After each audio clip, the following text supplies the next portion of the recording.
America और Israel के Iran के ऊपर हमलों ने आज एक नई शक्ल इख्तियार कर ली है। पहले दिन जिस दिन अटैक हुआ उसी दिन से तेल की कीमतों में अचानक आग लगी, क्योंकि जैसे ही उन्होंने स्ट्रेट ऑफ हॉर्मुज़ को बंद करने का ऐलान किया तो एक बात वाज़ेह हो गई थी कि यहाँ से दुनिया का 20% तेल यहाँ से गुजरता है। 100 के करीब वहाँ से शिप्स रोज़ाना गुजरते हैं। तो 1 मार्च से लेकर आज की तारीख तक टोटल 89 शिप्स वहाँ से गुजरे हैं, और उसमें से भी 75% हिस्सा उन ईरानी ऑयल टैंकर्स का है जो आबनाए हुर्मुज़ को इस्तेमाल करते हुए, वो तेल ज़्यादातर चीन जाता है तो उसको इस्तेमाल करते हुए गुजरे। बाकी दुनिया के 14-15 टैंकर टोटल गुजरे।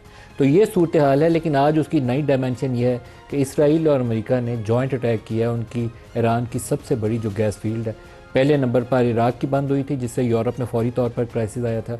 आज ईरान की गैस फील्ड के ऊपर हमला हुआ है। अब ऑयल के जो उनके प्रोडक्शन के जितने सेटअप्स हैं उसको भी वो हिट करने का ऐलान कर चुके हैं। ईरान की जानिब से जवाबी तौर पर उनके रेवोल्यूशनरी गार्ड्स की तरफ से कहा गया है कि हम सऊदी अरेबिया, यूएई और कतर में जहाँ जहाँ इनके पेट्रोकेमिकल फैसिलिटीज़ हैं उनको अब हिट करेंगे। तो ये वो डायमेंशन है जिसको सारी दुनिया दुआ मांगती होगी कि इसके अंदर ऐड ना हो, क्योंकि पूरी दुनिया की इकॉनमी एनर्जी कॉस्ट की वजह से बैठ जाएगी।